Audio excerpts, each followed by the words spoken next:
Wala talagang nagustuhan namin. So, kayo po, anong masasabi niyo with Isolated? Hi po, Tita June. Thank you for coming. Ganda hapon po sa lahat.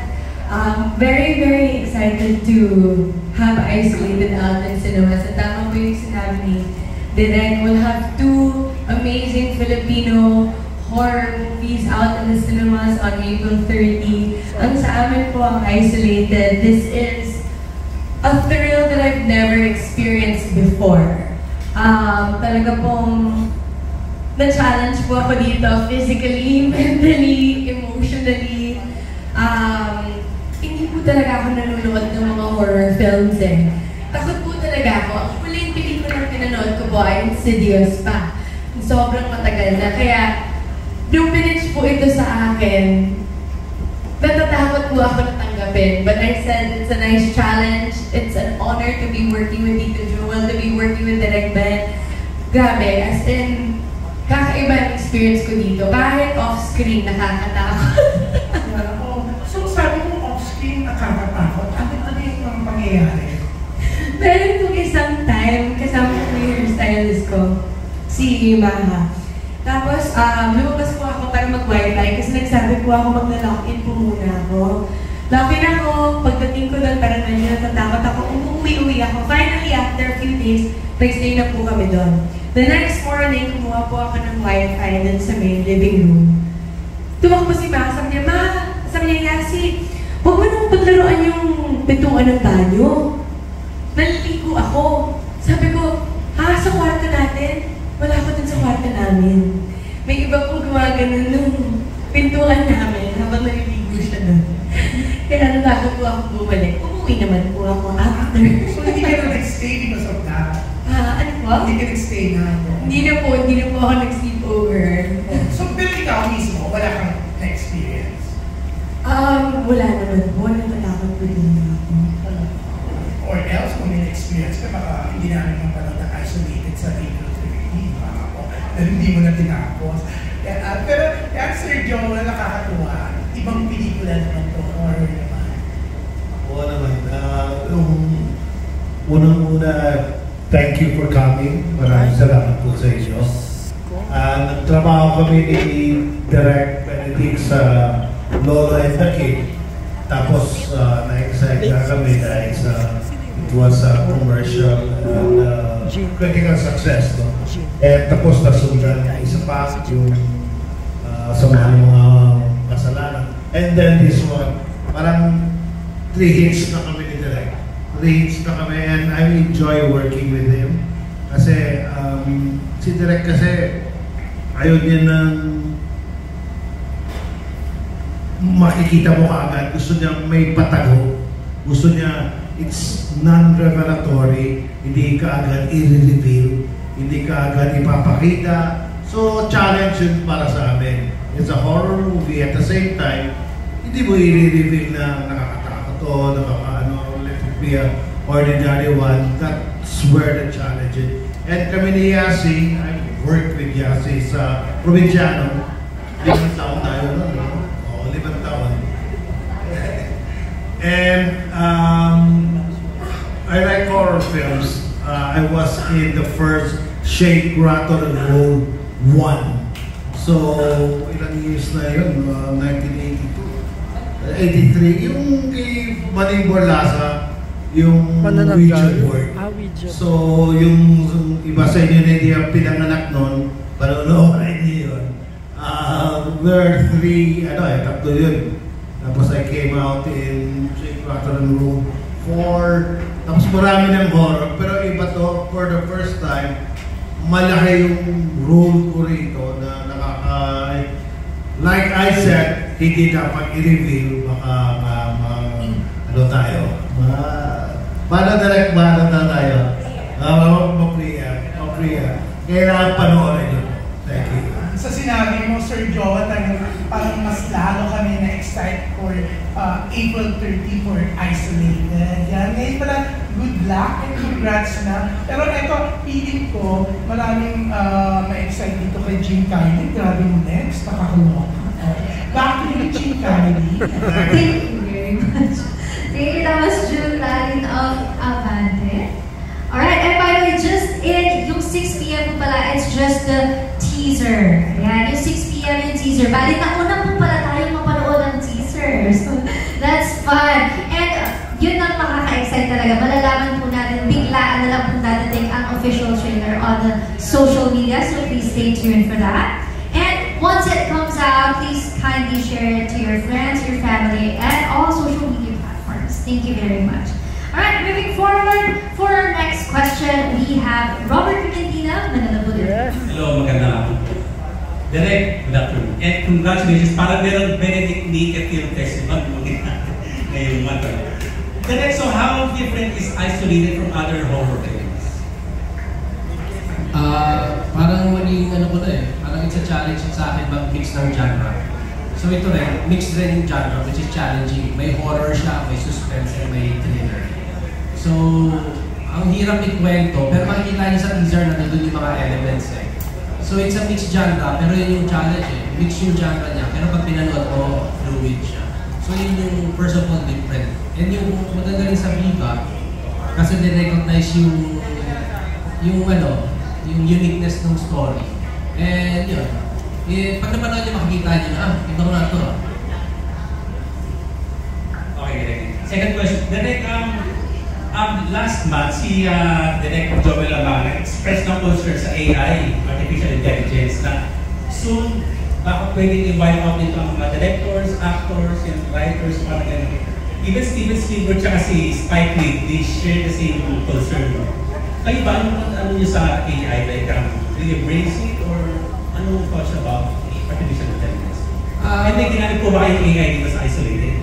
Special effects meron, pero AI wala naman. Pero AI kasi it's unavoidable eh. Unavoidable na yun eh. And sa lahat naman sa buhay ng tao, you have to embrace technology.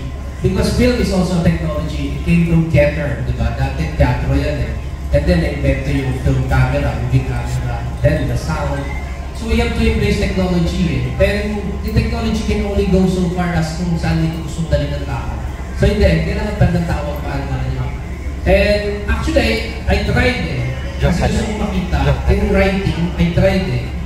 Tinry namin, sabi ko, input mo nga itong naginawa akong treatment, input mo sa AI. Tingnan natin how it will, ay scenes, nagdali akong scenes. Tapos sabi ko, sige, pagawa mo nga sa ChatGPT, pagawa mo script, sequence treatment. Nung binabasa namin, maganda yung pagkasulat eh, pero walang puso. So what I had to do is, I had to revise everything. We had to go back to zero. Pero ginagawa na yun kaya ka nakakainis minsan kasi pinapasa sa'yo AI. Tapos makikita mo dito eh, hindi gawa ng tao to eh. Ng tao eh. So yun, so it's kahit naman yung human touch kailangan pa rin. Maraming salamat.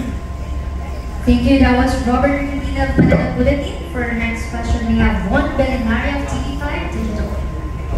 Okay po, first question for Yasi. Yasi, syempre yung Yasi yung pinagsamahan ni Sir Joel was probinsyano. Can you share with us, kumusta na yung dynamics nyo ngayon dito sa Isolated? How was your working relationship? Ano yung mga mas natutunan mo pa kay Sir Joel working with him? Honestly, I would just like to say I love working with you always, Tito Joel. Talagang blessing po talaga from day one of working with someone like Tito Joel, who's so talented, been in the industry for so long, respected, pero mapait, open book, kahit ano po gusto niyong itanong, pwede niyong itanong sa kanya. He's very welcoming with no walls.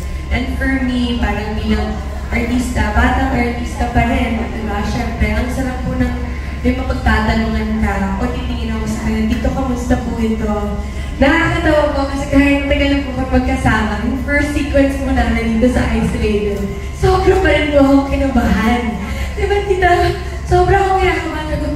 Tita Joel, nasa starstruck pa rin po ako. Kaya tawag ko po sa kanya sa Ang Probinsyano Tay. And dito different dynamic po talaga. Tsaka, grabe po talagang script nito. Paikot-ikot, nakakagulat. So, ako talagang I'm trying to take him away sa pagiging tatay ko. Pero yung Joel Torres tunay na superstar, nandyan pa rin. Ay, bakit ako nang bakit direct? Sorry po. Tapos after nun, wala. It's very, very relaxed set. Relaxed set with everybody. Sa totoo lang po. Ang script lang po talaga hindi relax, tsaka ako. Kasi kabado po ako palagi. But, one of the easiest and hardest projects that I've done is Isolated. Because of Tito Joel, ang sasandalan ko palagi, sobrang galing nila ko. And everyone else. Wow, kaabang-abang talaga, Yas. Of course, yung second question ko kay Sir Joel. Sir Joel, it's been a while since we saw you doing projects na horror. I think yung last mo was Sanib. Years ago. Kumusta na po kayo ngayon working with this genre? How was it working with this genre compared to nakilala ka namin itong heavy drama, action? Kumusta na po kayo working horror? That's true. The last few films I had was a drama kay Lolo and the Kid, comedy naman. Pero I tried to stay away from doing horror, but when I saw the script and the challenges ng characters, yun naman ang nagpapa-ano sa akin, nagpapatakot ng isang project. Nakita ko yung how intricate it is. Huwag na tayo mag-spoiler alert, no? Hindi tayo pwedeng magbigay. Pero nakita ko yung horror na it's also a psychological horror. Hindi lang siya horror na horror as in plain horror, but both of them. And I enjoyed working with the cast. Si Yasi, nakita ko kung paano na siya nag-mature. I knew sa from Provinciano. Ano na siya, she was a dedicated actress. Pero lalo dito, nakita ko how hardworking she is. Hindi siya kontento na okay na yun. Gusto niya kunin talaga, kukunin yung eksena. And she worked so hard for it. It's worth watching her reaction to the genre of horror films. And si Direk naman, nakakagulat na sumusulot pala kayo ng ganitong genre, which is surprising, no? Kasi ang maganda kay Direk, iba-ibang klaseng pelikula rin ang ginagawa niya. And at the same time, I welcome that idea na kailangan kaya mong gawin kahit ano pang ibibigay sa'yo, kakayanin mo. Because as an actor, as a professional actor, you should be able to deliver. Thank you. So Joel, isingin ko na, speaking of you being able to deliver, comment nyo lang po, lagi kayong trending sa social media, sa mga eksena nyo sa teleserye, sa Incognito, lalo na pag naghihiligayin nyo kayo. Quick reaction lang, Sir Joel. Ay, sus. Nagpasalamat din ko sa mga Ilonggo. And it's quite, that they're using the Ilonggo accent not as a means of comedy.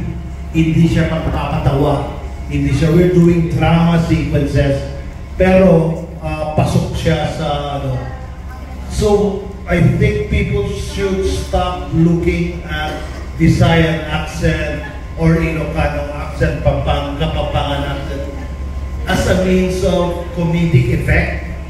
Kasi totoo naman na may mga tao ganito, may mga tao na probinsya.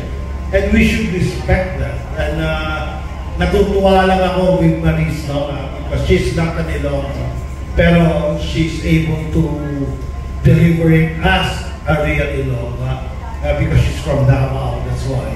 Pero I hope we come up with a movie later on na iba-ibang dialects, they're all in one, na fraternity, na iba-ibang klase. So that, we embrace each other's culture, we embrace each other's language, and nagpapakita yun na talagang yun ang Pilipino. If you go to Palawan, for example, I think it's the most complete setup of mga migrant na nagpupunta ron. Galing sa iba-ibang probinsya, may Mindanao, may Visayas, may from Ilonggo, may from Tagalog. And if you look at that language, nag-evolve siya.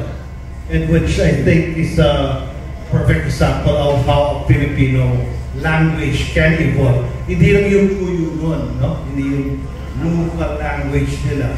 Kundi, I even consider it as a language. Hindi lang siya yung ano tawag ito, yung gaan provincia. It's a welcome thing. Thank you.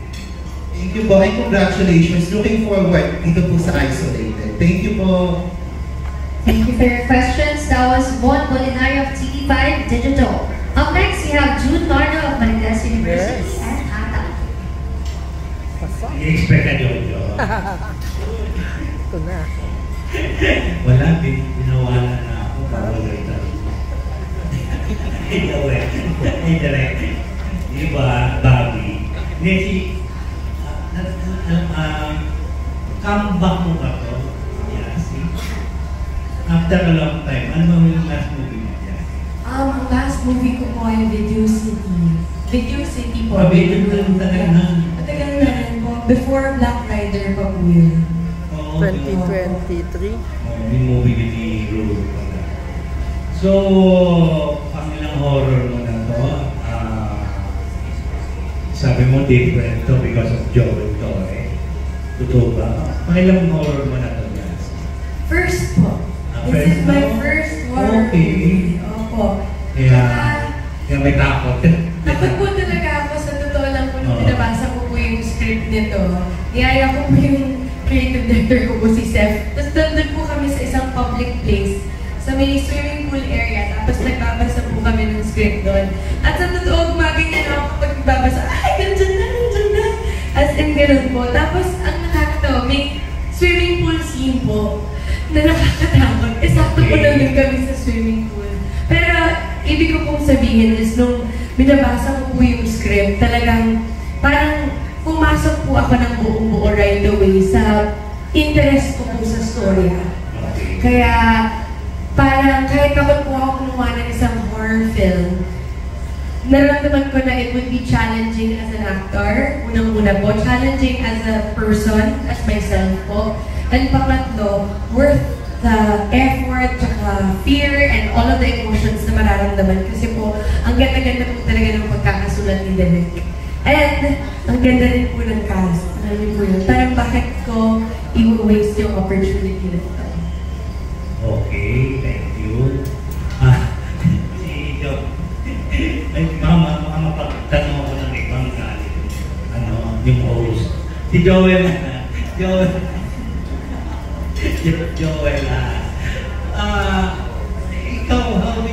meron ka bang demands pag may tinukuha ka sa movie or what? Were you same Joel before nung bago ka? Or Joel Torre ka na ngayon? As Joel Torre ka na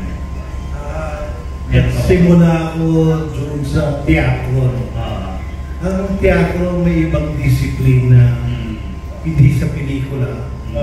Walang star sa teatro. So, I consider myself as an actor. Ang demand ko lang, siguro, is I have to talk to my director and the writer. Kasi sila, vision nila yung pelikula. Gusto kong malaman kung anong vision nila para sa project. Yun lang. And I don't give problems on set. I don't oo, parang maging professional tayo at gusto ko rin matutunan ng mga bata na ang artista is ensemble yun eh. Collaboration ito. Walang naiibabaw dito. So I just set an example as myself. And wala naman akong demand direct, ano? Kahit sa Nakakatawa mo naman yung magaling ka na. Paparehas man ako nung araw. Siguro tumanda lang na tayo, pero yung nakuha ko lang na respect. Yun ang nagustuhan ko na through the years, you build up somehow sa trabaho mo. May nakuha kang respeto. Which is, hindi ko naman dinimando, hindi ko naman ano. Pero nakakatuwa lang na people look at you. So you have to set something of a guide as an example na kailangan ganito rin ang attitude mo sa trabaho. Yun lang. Hindi, ito ba? So, sana nakagawa ka ng ilang horror movies. So, compared to those movies and the this isolated, may kaibahan ba? Anong pagkakaiba na para bang outgrow mo na ba yung mga pelikula mo as compared to this? Mas malaki lang ang papel ko rito siguro. That's it. Napasok ko sa security. Hindi naman niya kasi yung usually you're this and that, pero this one, malaki yung partisipasyon ng karakter ko dahil ayoko naman mag-spoiler rin tayo, pero panoorin nyo na lang para makita nyo. Pero it was such a challenge also because I'm playing 2-3 different characters in this sa pelikula na ito. Yun lang. And si Direk naman. So Direk, how do you find these two first time nila in a film na ito ng Direk? How do you find them? Yun, storytelling sa movie mo after seeing of course the Rushes. For a film like this, ang hirap ang hindi magaling. Actually, sana makita ng critics tsaka ng award-giving bodies kasi they're both pwedeng best actor, best actress. Walang biro, ang hirap ng acting nito yung kay Tito Joel, kay Yasi. And when we were watching yung Rushes, yung nag-edit na, makikita mo si Yasi, pinedit niya yung pelikula from start to finish Tapos yung si Tito Joel naman, yung sophistication nakita. So, mahirap. Ang hirap, pag pinapanood mo, parang napapagod na kami kay Yasi. Parang, siyang hirap na ginagawa ni Yasi. Ang hirap at sabi nga nung sa editor, ang galing nila, diba? Ang galing ni Yasi. Kasi ang hirap ang magdala ng horror. Nakakaubos ang energy and it's physically exhausting. Ano pa rin yung ganda niya type horror? Ayun ba, diba? Ang hirap i-maintain yung ganda at saka nung kasexy na kung nag-horror ka. Diba? Tamo Yasi, maganda ka pala sabi nila. Maganda pala, talent mo ba? Sisiraan ka na kasi nila. Bakit? Ganda kaya? Hindi makikita nyo. Yes. Siyempre, di ba, acting tsaka yung ganda. Paano mo pinakawalan yung direct? Pwede ba yung maganda kung ma-acting na tatakot? Pero totoo yun. Tama kayo, Kuya Jun. Tawag dito.